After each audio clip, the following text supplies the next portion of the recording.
This is FYI News 13, brought to you by SSPTV and the Hazleton Standard Speaker.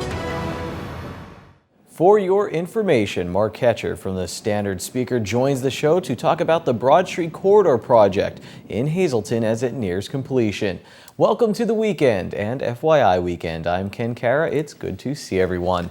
The Broad Street Corridor project is almost complete in the city of Hazleton. The managing editor from the Standard Speaker is here to talk with our Lisa Sugart about the project. Well, we are finally seeing the light at the end of the tunnel. The very long downtown corridor project in the city of Hazleton. Mark Ketcher, the managing editor of the Standard Speaker, here to tell us about the latest. The paper has been covering this from the very start, Mark, and hopefully wrapping up by the July 4th weekend. That's what we expect to see, although it wasn't long ago when we were told that the final paving would be May 12th and May 28th, and that obviously hasn't happened. So we're continuing to monitor the work that's going on Broad Street. I can tell you that back in 2008, we first reported on this project. And at the time, we were looking at a projected cost of $18.5 million. Our latest story with the latest cost, I should say, was back in April, and we had a cost of $28 million. So that was an increase of $10 million along the way. And I will also mention that back in 2008, again, when we first started reporting about the project, PennDOT reported that the project would take 2 years, and it would be from 2010 to 2012. And of course, here we are 2 years later, and the project still continues. That's one of the most talked about stories throughout the area. You know, anytime you go out to drive anywhere, and especially now that it's back in full swing again, trying to wrap it all up. So this has really been a very long, drawn-out project. I didn't think it would last this long. Right, and I don't think anyone expected it to last this long. Of course, when PennDOT or any government agency puts out a timeline at the start of a project or something to that effect, there's usually a little wiggle room because we know how things happen and some unforeseen circumstances arise. But I don't think anyone expected it to be a delay of 2 years or more, and that's really what we're looking at this point. I will say that we're in the process of gathering some information. We're going to ask PennDOT for some contracts and some other information to find out why there was that difference in the cost. $10 million is obviously a lot of money. And when it comes down to it, when all of the bills are in and when everything is tallied, it might be more than $10 million over the original estimate. So that's something we'll be pursuing in the near future. I mean, I know there's factors you can't control, like the weather and different things like that, but this project has really doubled in length, so it's taken twice as long as it was anticipated to. So, and for it being the major corridor throughout the area. Yeah, it's caused a serious disruption for motorists and for businesses who operate along that route. They've sacrificed a lot, and I know that they'll be glad to see the end of it. The good thing is that it will result in a very nice highway, nice and smooth, very very attractive, not only to those who visit the downtown, but also to potential businesses who may want to locate here. And I think we're starting to see the signs of that with the D'Angelo Brothers project downtown and some other things that might be happening. So hopefully, finally, the fruits of our labor are paying off. It has been very painful, though, for the motorists and the businesses and others involved. Well, thanks, Mark. Keep us posted on what you find out on the latest findings as to why that price tag did go up so much. We will do that, and obviously readers can keep an eye on the Standard Speaker for that report in the coming weeks. All right, Mark Ketcher, the managing editor of the Hazleton Standard Speaker. Thanks, Lisa, and keep your eye on the Standard Speaker for more. Now, from the desk of the Weatherly Borough, the borough will hold its annual community yard sale during Hill Climb Weekend on June 14th and 15th. Residents interested in participating should call the borough office at 427-8640, or you can call Mayor Tom Connors at 427-4927. You need to provide your name, address, and the days you would like to participate. Well, stay tuned to FYI Weekend because we are getting you ready for the Pocono 400 in sports when we come right back. All aboard for a miniature train ride around our area.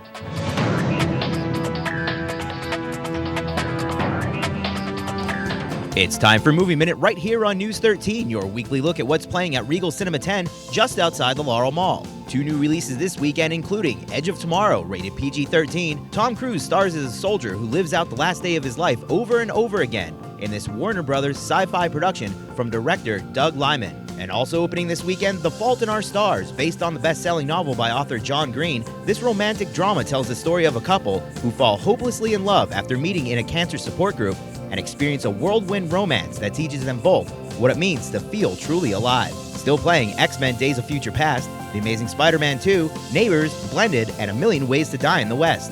For all the showtimes, call Regal Cinema 10, 570-450-7454, or to speak to a movie attendant, call 570-450-7340.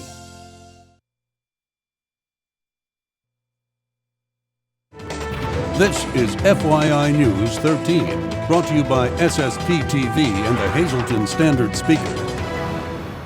Well, it's inexpensive, but do you know how to cook with eggplant? On today's FYI in your community here at Sand Springs, we're cooking with Chef Mark. And you know, the eggplant always scares me in the grocery store, and I always avoid it because I don't really know what to do with it. And sometimes you cook it wrong and it tastes bitter. So you need to show us what to do with that. Okay, and here at the restaurant, we do a couple different applications. We make eggplant rollatini. We do eggplant panini that we slice it lengthwise and we marinate it in some Zinfandel dressing, and then we grill it with fresh mozzarella and roasted peppers. So I mean, if you have it like that, well, you don't really taste the eggplant. You taste all the other ingredients, and it's really healthy for you. But today's dish we're doing is eggplant parmesan. So we have an eggplant, and what we're going to do is take the skin off. I know it's sometimes there's nutritionists that keep the skin on, and a lot of chefs, they do that, and a lot of housewives, they keep the skin on because they don't want to waste. Okay. But I like taking it off. Okay. So what I like to do is just cut the bottom off and the top. And we're just you could use a peeler. I like to just use a knife. I think it's a lot quicker for myself to do that. So after we have it all cut off the skin, we just slice in about 1/4 inch pieces. Great vegetarian dish. Also, like I said, we marinate in Zinfandel and we grill it and we make a panini out of it. Okay. But we're making a Parmesan, and just, you could have seasoned flour into the flour, then into the egg. And this is called the standing breading procedure. We just want to make sure all that egg is covered. We want to see no flour, and then into our panko breadcrumbs. So after we get it breaded, we have a pan with oil. Okay. We get our pan hot, and we could saute it on both sides. If you have a deep fryer at home, you could use a deep fryer. And then our final dish, it will come out looking Use something some like sauce this. on it. You could just eat it plain. But this is a really good thing, like you said, to use with eggplant. Right. Now, some things that you offer here at Sand Springs, you know, if you're looking to book your wedding or we have weddings, we have showers. We're open 7 days a week in April. You come a la carte dining, or we have a lot of other banquets you could have. We have the golf course, so you could play golf. We have outdoor pavilion for outdoor parties, graduations. So check us out. Saturday nights for prime rib. We have queen cuts and king cuts. I'm starving. I hope the Anthracite Model Railroad Society has a dining car. They're holding their open house for the next 3 weekends, on Saturday from noon till 7 and on Sunday from 1 until 5. They're located at 1056 Hanover Court in Hazleton. And this week I dropped by with our Mike Terleski for a little preview. We are in downtown Hazleton, just outside of Samsung Production Studios. Just a few decades ago, we are back in time here at the Anthracite Model Railroad Society. Jim Hoig joins us right now, and an impressive look at downtown Hazleton from years ago. Growing up when I did, people always used to say, you should have seen downtown. You can see it here at the Anthracite Railroad Society, and you guys even put together that Marco Building sign. You said it flashes like it used to in downtown Hazleton. Talk about that and the effort that went in to put this together. Okay, there was a lot of group effort put in to what you see here. We have some 40 members, and most of them have contributed lots of different talents to us. One of our members built that building from scratch, detailed it so that it looks closely to what the Marco building looked like then, and actually the Marco building looks similar now, but we were able to find some records of what it looked like then, and photographic records, of course, and detail it to the way it was then. And we've included the sign that was on top of the building that said Marco Banking and Trust Company, and it actually flashes just like that sign did. It's a nice step through time, and you could go through a lot of towns in our area. Beautiful representation of Jim Thorpe, and what I thought was really interesting, you have a model replica of Bethlehem Steel. I even got a tour of how the plant used to work. That was very interesting. So when people come here, can they feel free to ask questions, get a tour of the little town? Absolutely. Come see us. Ask any questions you want. Most of us know the answers. If we don't, we'll find one of our guys who does know the answers. Tell me about how you got into trains and just how big trains were to this area when you were growing up. I got into trains when I was a kid, like a lot of people. My father and grandfather were into them and had them and allowed me to play with them, because in those days, as now, they were sometimes pretty expensive toys, and was easy to spend a lot of money on them, and they were bigger. They were mostly Lionel style at that time, which of course still exists, but this entire layout is HO gauge, which is smaller and has a lot more things that we can do with it, because we can put more things in a smaller area. But I've been involved in model railroading since I was a kid, and kind of got away from it for a while, but in the early 1990s, a bunch of guys got together and formed the beginnings of this Anthracite Model Railroad Society and advertised for interested people, and that's how most of us got back into the club. And we've been part of the club. We've been in 2 different locations. We've been in this location since about the year 2000. We were in another building closer to downtown, actually. It was behind the old Holy Trinity German Catholic Church on Oak Street. It was actually the Holy Trinity School that was at the time empty and just sitting there, and the priest who was at the church at that time, Father Larry Homer, was also a trained person, and we had some connections there and were able to get in there and use that building for a number of years, and then we needed to move on, and here we are. After that interview, I was curious about Jim Hoig's memories from downtown Hazleton and what he thinks about its future as the Downtown Hazleton Alliance for Progress looks to bring life back to that area. With downtown Hazleton right here, probably brings back a lot of memories for people. What memories do you have of downtown Hazleton, looking back at it like this? Obviously, all of the stores that were downtown. There was no mall.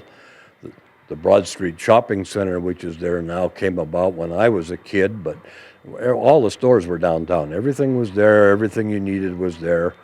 You could walk around, go from one store to another, get your purchases, go home. There was everything you needed down there, from the Leader store to Grant's to 2 different Kresge stores to the Bonton to Deichros. And of course, in the bank building were a lot of doctors and lawyers' offices, professional people, and there were, I don't know, half a dozen banks down there at that time. Some of the buildings are still there, but it's just been the way it was. And of course, things move on, and we ended up with the mall that we have, and nothing wrong with the mall, but They're working on revitalizing the downtown, a group down there trying to bring back business. Knotty Pine going down there. How nice would it be to see it like that? And do you think it can get there again one day? it would be very nice to see it like that, and I think it can get that way, assuming that the people that are doing it can finish the project. In other train news, the Reading Company Technical and Historical Society visited the Laurel Mall Thursday with their popular model railroad. The displays highlights areas of Reading Railroad along with popular sites across Pennsylvania. Operating since 1976, the organization hopes to show the public a glimpse into the Reading Railroad and the world of model trains. We are the historical society for what was the Reading Railroad. We have a museum in Hamburg with 80 pieces of actual full-size railroad equipment, and our portable display is just one of the ways that we get out to the general public to let people remember what the Reading Railroad was like and see what it's like to model trains. If you would like to visit the Reading Company Technical and Historical Society and their over 1,500 square foot display, they will be at the Laurel Mall through Sunday, June 8th. A special event will take place this weekend at the Hazleton Elks Lodge 200 in conjunction with the Greater Hazleton Chamber of Commerce. This weekend, the Hometown Heroes banners will be dedicated this Sunday at a special ceremony, and the dedication will take place at 2 p.m. at the Elks Club, with the annual Flag Day program taking place inside at 1 p.m. A flag retirement ceremony will also be held at that time. Everyone is invited to come out for this special celebration this Sunday, starting at 1 p.m. at the Elks Lodge on East Broad Street in Hazleton. When we come back,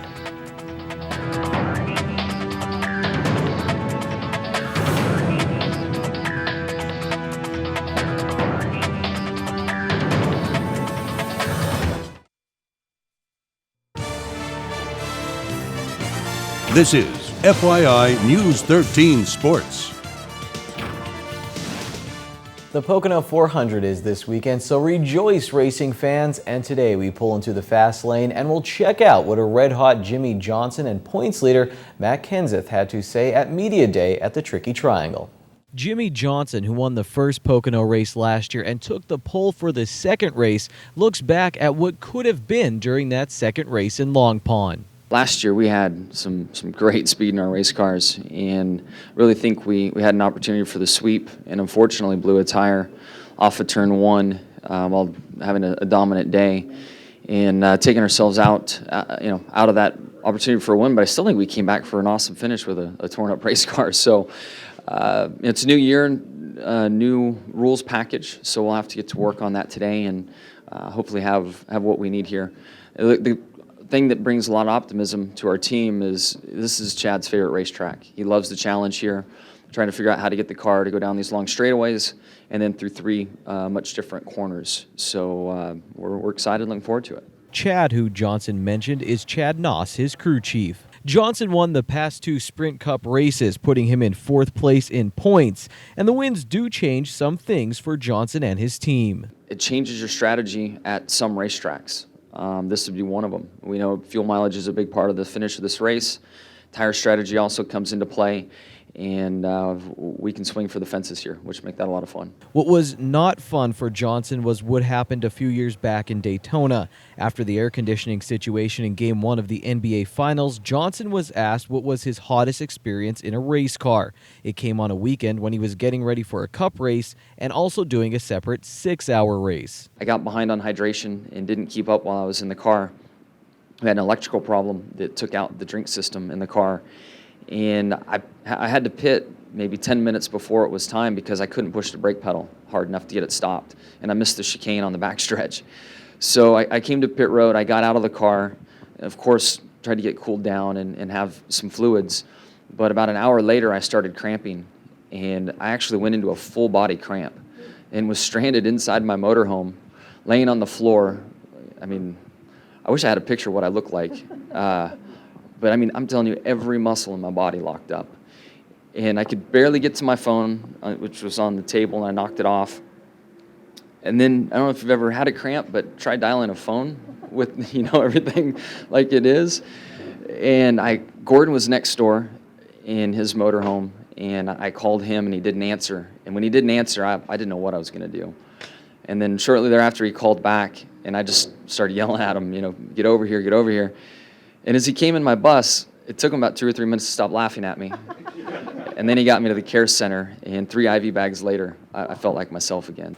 After Johnson left the stage, points leader Matt Kenseth showed up. Still looking for a win, he talked about how new rules could affect the action at Pocono. Out of these rule changes, and I think what NASCAR was looking for, if there's one track, that you'll probably be able to do a little bit more drafting or straightaway passes or moves, this would be it. The cars have more drag than last year, and you might be able to get pulled up and make more moves on the front stretch. So I wouldn't be surprised to see more passing from the start-finish line to turn one than maybe what we've even seen in the past. Qualifying for the Pocono 400 is on Saturday, and the race is on Sunday. We will have information about a special event that is taking place for a very special cause before the race in July at Pocono, and we'll have that story sometime next week. Well, enjoy the race and enjoy the rest of FYI, because there's more after this short break. It's the weekend, and I love sitting at a high top, ordering some delicious apps and having a few beverages with my friends at Bottlenecks, where they have an awesome atmosphere with awesome food.